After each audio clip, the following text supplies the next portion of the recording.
बंद करो।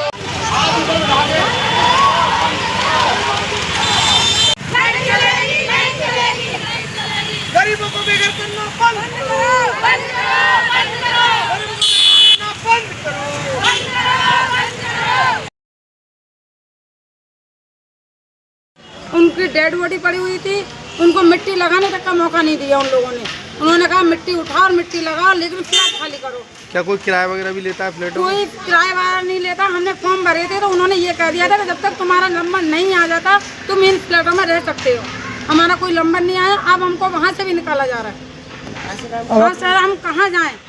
क्या नोटिस वगैरह मिला है आपको? कोई नोटिस नहीं मिला, कोई प्रूफ नहीं दिया, ना ही कोई खबर दी थी हमको।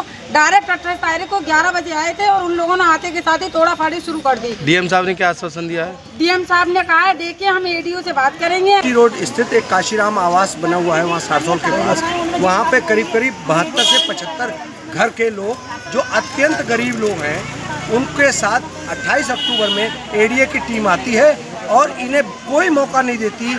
इनके सामने खड़े होकर इनका सामान बाहर फेंकवाती है और पूरी के पूरा इनको गरीब लोगों को बेघर करके 72 परिवार के आसपास बताया जा रहा है, ये सब लोग मेरे साथ हैं, और इन लोगों को बेघर कर दिया जाता है। और उसमें मानवता का भी ख्याल नहीं था कि एक लाश पड़ी हुई थी, उनकी मिट्टी के लिए भी उन्होंने मौका नहीं दिया। और जिस बेरहमी से इनके साथ इनको क्रूरता के साथ इनके साथ फ्लैटकारी कराया गया बिना नोटिस के। मेन बात है कि कोई नोटिस नहीं, किसी को कोई लिखित नोटिस नहीं एडीए ने दिया, और एडीए आती है और ये कई सालों से, और इनको ये आश्वासन दिया गया था कि आप गरीब लोग हैं, ये गरीबों के लिए फ्लैट है, ये आप लोगों को मिलेगा। किसी ने कुछ कहा कि तो गरीबी जो है कान छिदवा देती है, तिनका डाल देती है। गरीब होना क्या इस सरकार में एक अपराध बन गया है? फ्लैट आवंटित हुए थे या नहीं हुए थे, ये गरीब लोग वहाँ रह रहे थे। कानूनी प्रक्रिया का पालन नहीं किया गया एडीए द्वारा, और कहीं ना कहीं देश की संविधान ये कहता है कि किसी को भी, और सुप्रीम कोर्ट भी ये कहता है कि आप नोटिस देंगे, नोटिस का वो जवाब देगा अपने कागजों के आधार पर। अभी हमने डीएम साहब से मुलाकात की इस संबंध में कि बिना किसी नोटिस के एकदम से आकर के, और आप इतने सारे परिवारों को आपने सामान बाहर फेंक करके उन्हें बेघर कर दिया है, इसका हम एतराज़ करते हैं, निषेध करते हैं। और इसी को लेकर डीएम साहब ने ये कहा है कि हम एडीए से बात करते हैं कि आखिर नोटिस क्यों नहीं सर्व हुआ। अब मैं देखता हूँ कि अगला कदम हम लोग उठाएंगे। अब देखते हैं डीएम साहब के फैसले से क्या निकल के आता है।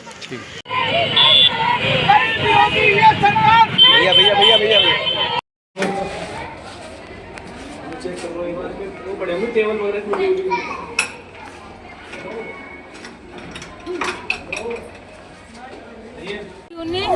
और मैडम ने जरीना आगा, ये हमारे दोनों जगह बहुत अच्छे हैं। मेरा दो दिन से बंद था, सामान रोड पे पड़ा हुआ था, आपने हमारा सामान अंदर रखवाया है, लॉक खुलवाया, देखा है और हमारे लिए जगह दी है। हम इस चीज़ से बहुत खुश हैं। हम ऊपर से दुआ करते हैं कि हमारे नेता यही हो और यही होने चाहिए। ये 3 दिन से हमारे साथ बहुत मेहनत कर रहे हैं, बहुत भागा दौड़ी कर रहे हैं। अल्लाह करे तो यही अगली बार, इस बार हमारे नेता होने चाहिए। मैं जरीना आगर, महिला कांग्रेस जिला अध्यक्ष अलीगढ़। देखिए ये काशीराम आवास है, इसमें जो है 28 अक्टूबर को यहाँ पे एडीए ने सामान जो है इन लोगों का फ्लैट से बाहर फेंक दिया, इन गरीबों का सामान बाहर फेंक दिया था। तब हमने जो है कल जो है प्रदर्शन किया और डीएम साहब से मिलके बात करी, तो डीएम साहब ने जो है इसको कल 9 बजे करीब सामान जो है अंदर रखवाया फ्लैट में अंदर। और इन लोगों को, गरीबों के लिए ये बताइए एडीए ने कितना गलत किया। न जाने इनके कितने सामान टूटे, न जाने कितना इनका इन लोगों का नुकसान हुआ। न नोटिस दिया, न कोई दिया, और एकदम से आके ढावा बोल के और इन लोगों का सामान जो है बाहर फेंक के फ्लैटों में ताला लगा दिया। इन लोगों के फ्लैटों का ताला खुल चुका है और ये लोग जो है ना अपने घर में चले गए इन सब के सब फ्लैटों में। इन लोगों को बहुत ही खुशी हो रही है।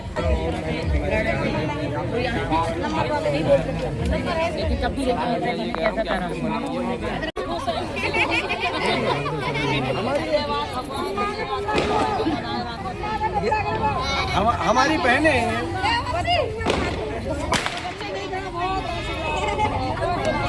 देखिए ये हमारी बहनें हैं। और अब हम आगे की लड़ाई कैसे देखना है, अभी हमें चूँकि 30 दिन का वक्त मिला है, उसमें हमें पंजीकरण का भी एक मौका उसमें लिखा हुआ है। हम एडीए से परसों बात करेंगे, कल इतवार का दिन है।